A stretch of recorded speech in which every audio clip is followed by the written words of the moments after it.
Just giving my insides of my mouth that have got a lot of flavours going around in my mouth right now, and a lot of tingly feelings and sensations from a pot noodle that my son found in the thing that I've just decided to.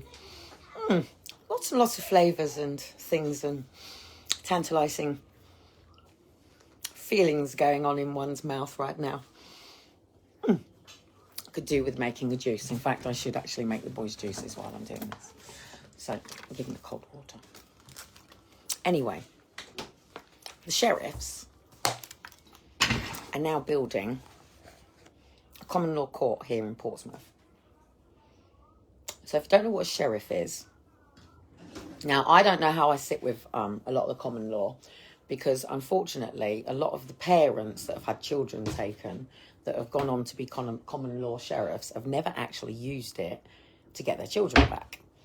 And a lot of them are saying because so much time has gone on in the learning factor. And the problem is most people who've had their children taken have gone on to learn what they didn't know at that particular point. And the problem with breadcrumb learning and the problem with online and things like, I'm actually going to be trying to find something that I'm going to prove, and I can't lose my account just yet, so I could lose my account quite quickly again, this page itself. I won't lose all the other ones, so I'll probably pop up again as something else. So anyway, when I first ever lost my children, everybody jumped on me really quickly to go on about statute law, common law, the courts of Moses, the sections 37, section 20, sections this, section that, section this, section that, right? The only section I've ever understood is a caesarean section. And to me, a caesarean section is when they cut you on your belly and they take a baby out of your belly and you have what's called a C-section. So the only section I've ever understood is avoiding a C-section, because I was born by a C-section and I have always wanted natural births, right? So obviously us mothers once upon a time used to bite down on something and inhale lots of whiskey and probably down as much as we could to pop our babies out, and most mothers died, and a lot of children were taken on by the fathers, who probably put them up for adoption if they couldn't handle them because they were forced to work, and or the grandmothers would take them obviously if they were non-working. And children have been brought into a slavery, all children, all of us, for hundreds and hundreds and hundreds of years. We have all been brought into slavery. The reason that we have been brought into slavery is because all of our parents signed us over to the state. How did they sign us over to the state? They signed us over to the state by declaring that they had a parental responsibility to warm, clothe, shelter a child, but they were not the property. They were not the owner of that child. Just like your land, just like your car. Not like this. Hello?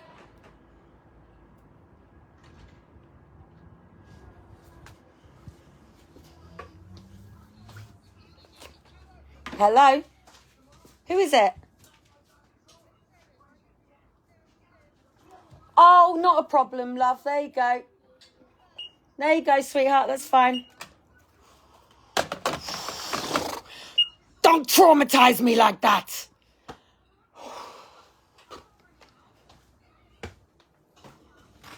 Shiloh, don't ever answer that, mate, unless I answer it. Seriously, kid.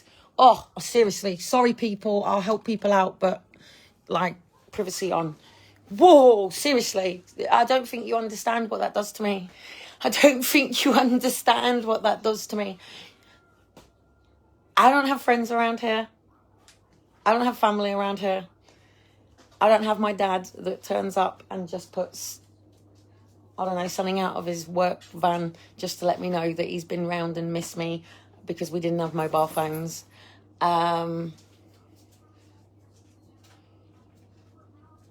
Just got an email from Dean. Yes, we communicate via email rather than text. So even if that had been a direct knock on my door, and it wouldn't matter whether it was next door running round to say, can I help them with something? It is. Has got butter. And, or whether or not anything. Or even just literally Dean turning up. And I mean, without telling me that he is on his way and I've got an hour's notice to do whatever it is that I've got to do because I've got someone coming to my house. And, you know, at the moment, it's like, look at this. I've got, look, pumpkin seeds on the floor. And, you know, a social worker wouldn't go, oh, the mother's got pumpkin seeds. And it's like, I've got pumpkin seeds on the floor because Shiloh knocked over Elijah's bowl. And it's like, I've got to get down on my hands and knees to do it because my Hoover is jammed. I've got to deal with it at the moment, but I'm dealing with a nozzle off that won't go back on my Hoover. And what pisses me off is I've actually brought this one.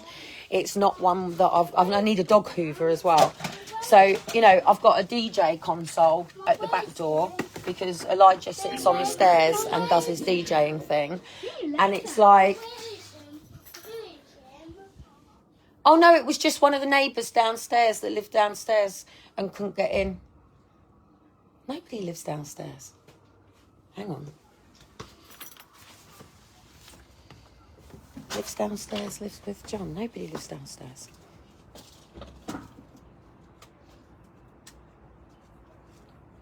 Oh, I know who it is downstairs. I know who it is. Yeah. See, why would that cause me such freaking...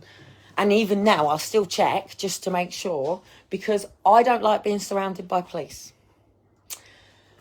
And the reason that I don't like being surrounded by police or paramedics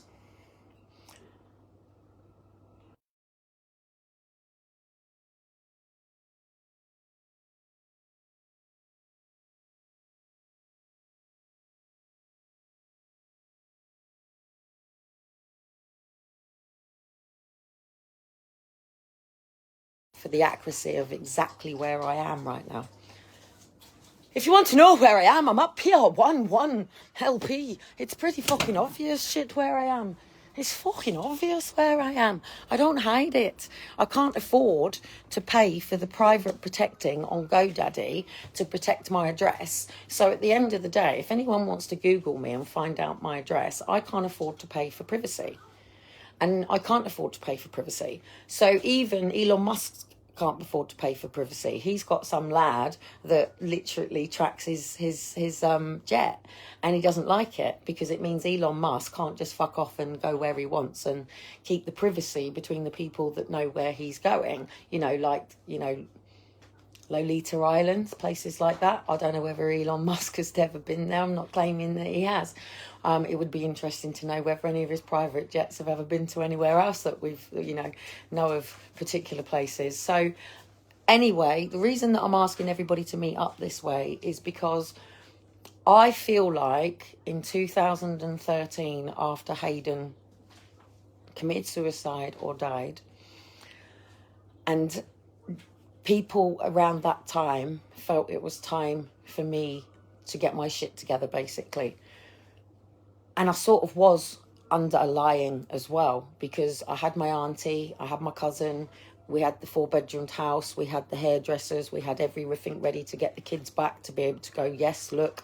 But my cousin and my auntie weren't confirming it with me, going, yes, go straight into that court, straight with that address, straight here, and we're going to move on. And the fact was, I would have taken the house, managed the hairdressers, my cousin would have gone off and done what he was going to do, and my auntie would have continued with what we were doing. And it was all around health and nutrition. It was all about, you know, somebody like me, because what people don't realise is when you go through the education system is for slaves' children. It's not for... And then obviously you've got public, private school. And the difference between them is the hobbies that they have and how they live by seasons. So within the private sector of schools, and I've got a friend that works at a private a school that would probably even agree with me to say that, you know, they definitely live to a seasonal calendar, because most of the parents have money, so they write their own program, their own schedule. When you go to school and you go through the school gates, the first thing that you're given is a timetable. You're told what time to go to a classroom, what the lesson is going to be, who the teacher is going to be, where you've got to sit, who you're going to sit next to, and what you're going to learn in that time. And we're not programmed to be that way. And this is why there is so much mental health. And it's because people are being set up to fail within their own performance and own scale. And it's only if you've got parents that see the potential in you in one thing, or don't see the potential in you and you fuck off and go and do it anyway. And, you know, that might be somebody who chooses to focus on one thing in the Olympics because they know the Olympics is going to give them freedom in terms of money. It might be one thing for a Nobel Prize because they know once you've won a Nobel Prize, that's it, you're sorted for life.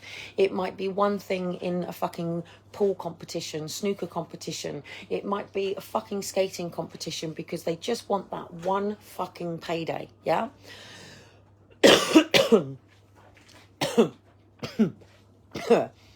Please remember, as somebody who's a speaker, I have vocal cord dysfunction. I'm a fucking good speaker. But it's different speaking here than it is standing on a stage with people in front of you, that you've got to get into a room, knock out everything that they're thinking about, everything that they're feeling, and ask them to come right into that room with you and literally enter into their heart, mind and soul, rip out all of their trauma, all of their pain, drop them to the fucking floor and literally allow them to raise themselves up and recreate their own selves over the space of an intensive 4 or 5 days. And that is really fucking difficult to do when you're in, say, the NXL cell and you've got 5,000 people literally on the floor crying their fucking heart out as you're doing a Dickens process. Charles Dickens, I'm sure it is where I live right now. Yes, it is. So let's go with the Charles Dickens. The reason that I lost my children is the social worker sitting across from me in Save the Family, Cheryl Osborne, had also been the same year that I was crew, yeah, but she was a participant at the National Achievers Congress and at the UPW. She had gone with a friend who had been there for 10 years. When she got to court, she didn't speak about all of this, anything. I even actually said, are you going to the next one? Now, what we talked about was the Dickens process. This is an unofficial thing, so all the information is completely relevant that she's taken from this because she did not write to the courts to say that Kellie was aware of a process called the Dickens process, as was the person, but she was not a trainer such as Kellie, who's actually qualified to take somebody through the Dickens process, right? Now, the Dickens process is basically run you right to your funeral, bang, and then it will go, who's there? And then it will help you deal with every relationship that you feel may or may not be at your funeral, right? And then it will walk you right back to your own life where you are now. And then it will show you the paths leading up to your funeral and the relationships and how you can change those relationships. One with yourself, one with the people that you choose to have in your own company. And you get to write your own blueprint because you're literally completely broken down. I'm not talking about Christian fucking people that are going, I'm not talking about this. You know, I'm not talking about all that shit, yeah? I'm talking about literally you go right to your deepest core of your real fucking trauma, mate, and how it feels. And sometimes people are really shocked. Like, take one particular guy.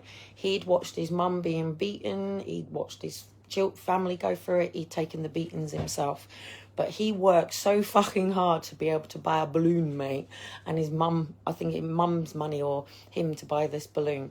And he'd got this balloon. And when he had got home, his father popped the balloon. Yes?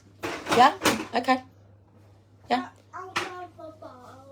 Oh, you want that again? No, I haven't got another pop noodle, but I can make some noodles, proper noodles. No, singing. Like cider toast. Oh, you just want some toast thrown in? Yeah, my charger. Okay. So yeah, the Dickens process. I need to I actually like eating with my children.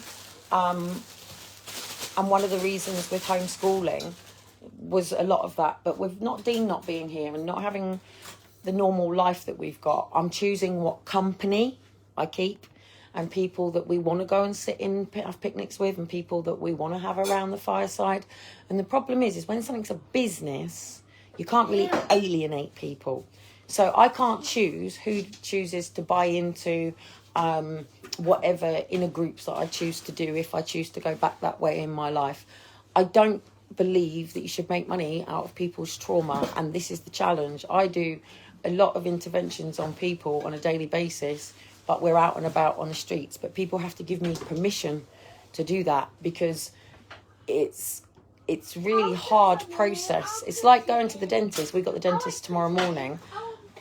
Okay, it's because the little knobby thing's broken there. There you go. You wouldn't be able to push that down. It's just because it's not got the flippy thing on it. I've only just noticed that's the reason they've thrown it out, actually. It's never noticed. Or the kids have taken it off.